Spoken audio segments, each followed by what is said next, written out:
자, 오늘부터 이제 성경 해석학, 이론과 실제를 이제 진행합니다. 이 성경 해석학 시간은요, 강의는 세 가지 정도 목적을 가지고 진행하겠습니다. 먼저 성경 해석학의 오해와 진실. 이 성경 해석학에 대해서 좀 오해하고 있는 분들이 좀 많이 있어요. 성경 해석에 대해서 이제 어렵다. 이제 어렵다는 분들이 있어요. 이게 성경 해석하기. 그래서 쉽게 접근을 못하고 지금 이 시간에도 지금 강의를 이제 진행하는 중에도 많은 분들이 참여를 못하고 있습니다. 뭐 그게 나 무슨 상관 있어. 성경 해석하기. 그냥 성경 읽으면 되지. 뭐 이러시는 분들이 있는데요. 결코 그렇지 않습니다. 이 성경 해석학은 어려운 학문이 아니에요. 그 다음에 그 성경 해석에 뭐 하나님의 말씀이니까 뭐 해석할 필요가 없다. 뭐 이러시는 분들이 있는데 성경 하나님의 말씀이기도 하지만 또 인간의 언어로 이렇게 쓰여졌잖아요. 그 해석을 인간의 언어의 특징 이런 것들을 보고 해석을 해낼 수 있어야 된다는 거죠. 그래서 성경 해석학은 또 뭐 자유주의신학자과다 뭐 이런 식으로 이제 얘기하는데 절대 그렇지 않습니다.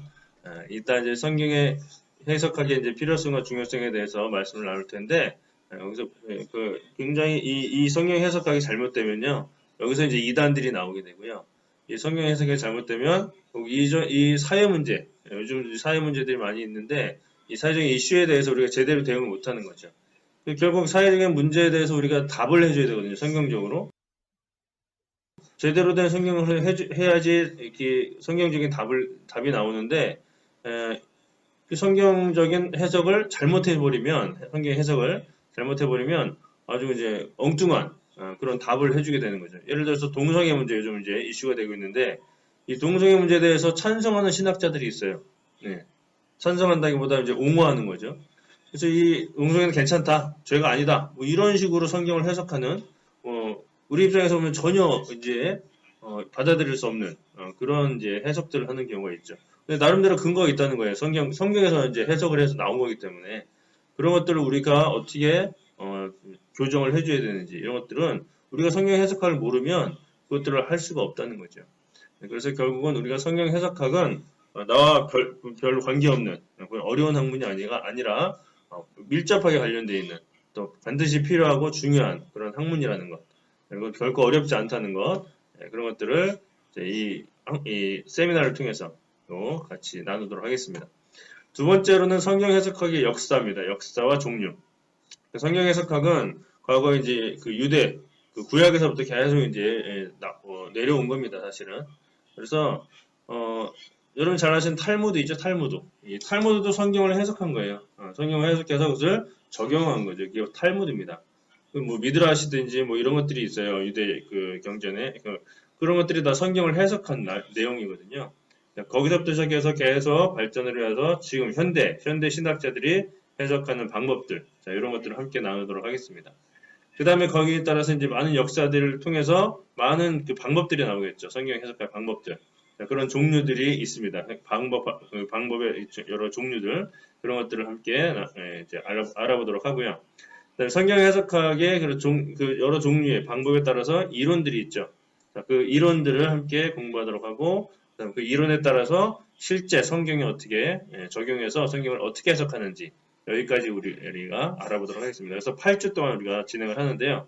그래서 오늘은 성경 해석학의 의외와 진실, 이 부분에 대해서 함께 나누도록 하고요. 다음 주에는 그 성경 해석학의 역사와 종류에 대해서 나누도록 하고, 그 다음에 이제 셋째 주부터 8주까지는 우리가 성경 해석학의 이론과 실제에 대해서 함께 나눠보도록 하겠습니다.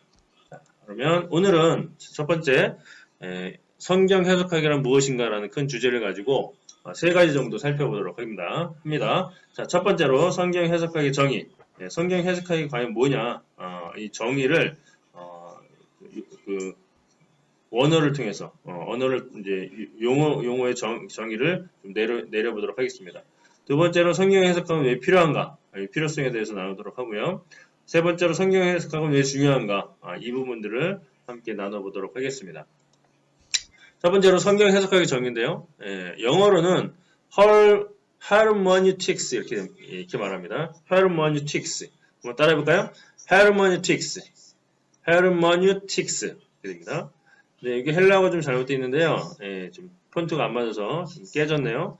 예, 헤르메니어라는 헬라어인데요. 이 헤르메니어라는 헬라어에서 바로 hermeneutics가 나왔습니다. 이 헤르메니어라는 헬라어는 크게 세 가지의 뜻이 있는데요. 첫 번째로 설명하다, 두 번째로 해석하다, 세 번째로 번역하다 이런 뜻이 있습니다. 영어로 보면 설명하다는 것은 explain이에요. x가 바뀌죠. 밖으로 이제 펼쳐 보여주는 겁니다. 그래서 있는 그대로 이제 자세히 얘기해 주는 것. 이게 바로 이제 explain 설명하는 거고요. 그다음에 해석한다는 것은 interpret인데 이것은 통역한다는 의미도 있어요. 그래서 어려운 것을 쉽게 풀어서 이해하도록 이제 설명해 주는 것. 이것이 이제 얘기해 주는 것. 이게 바로 해석입니다. 네, 번역하다. translate가 번역하는 거죠.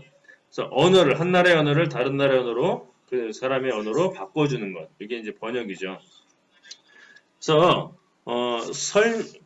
성경에서 이제 해석하기라는 건 뭐냐? 해석하기라는 것은 결국 어떤 본문을 설명하고 해석하고 번역하는 작업을 말하겠죠. 네, 그러면 성경 해석하기라는 것은 그 어떤 본문이 바로 성경의 본문이 되겠죠. 그래서 성경의 본문을 설명하고 해석하고 번역하는 작업을 바로 성경 해석하기로 합니다. 그럼 여기서 설명한다는 것은 어떤 것을 있는 그대로 자세히 말해주는 거라고 그랬죠. 예, 그래서 이것은 그걸 뭐예요? 성경에 있는 내용을 그대로 자세히 말해주는 겁니다. 그래서 성경에 있는 내용을 뺏어도 안 되고 또 없는 것을 자기 마음대로 넣어줘도 안 되는 거죠. 예, 그래서 성경을 가감하지 말아라 이런 얘기가 있죠. 그래서 성경에 있는 사실 그대로 자세히 말해주는 것이 바로 성경 해석입니다. 예, 두 번째로 뭐예요? 해석하다, interpret. 뭐예요? 성경에서 이해하기 어려운 부분을 쉽게 풀어주는 겁니다. 예, 이때 여러 가지 예화를 들 수도 있고 또 비유를 들어서 설명을 하게 되죠. 예수님께서 비유를 많이 드셨죠. 예, 그래서 비유를 통해서 좀 더 알아듣기 쉽게 그렇게 이해하도록 하나님 나라에 대해서 이해하도록 설명을 해주신 게 바로 비유예요. 이 비유를 가지고 이제 이단들은 자꾸 비유풀이해 가지고 엉뚱한 얘기를 하는 거죠. 세 번째로 이제 성경을 번역하는 건데, 그러면 그 말은 뭐예요? 성경을 번역한다는 건 역시 해석이 들어간다는 겁니다. 결국은 미국에는 300종의 영어 번역본이 있는데요. 그거 다 뭐예요? 300개 해석이 다 들어가 있는 거예요. 그러니까 한 나라의 언어를, 그러니까 여기 이제 헤르메니틱스도 마찬가지죠. 이 성경 해석하기인데 여기에 영어로 바꾸면 또 우리말로 바꾸면 이렇게 해서 여러 가지 세 가지의 크게 의미가 나오는 거죠. 물론 이외에도 많은 의미가 있습니다. 그러나 크게 세 가지로 우리가 이제 정리를 한 겁니다. 그러니까 이 세 가지 중에 헤르메니어를 어떻게 우리가 번역할 것인가, explain으로 번역할 것인가, interpret로 번역할 것인가, translate로 번역할 것인가, 이게 이제 다르다는 거죠. 거기에 따라서 이제 번역본들이 많이 생겨날 수밖에 없다는 겁니다. 그러므로 번역 성경은 뭐예요? 바로 하나의 성경 해석자라고 할 수 있는 거죠. 지금 온 전 세계의 언어로 이제 번역이 되어 있잖아요. 그럼 그 나라의 그 언어에 맞게 그렇게 해석이 돼서 번역이 되어 있는 겁니다.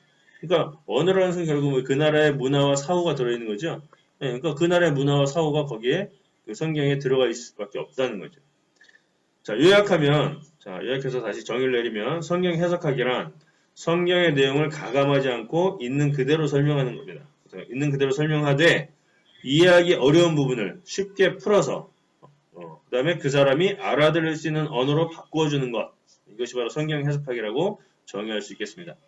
자, 근데 여기서 그 사람이 알아들을 수 있는 언어로 바꿔주는 거라고 했는데 이거는 한 나라의 언어를 다른 나라의 언어로 바꿔주는 우리가 이제 보통 알고 있는 번역의 의미로 볼 수도 있지만 더 크게 보면 그 옛날 말 고어체라고 그러죠. 이 고어를 현대어로 바꾸는 것도.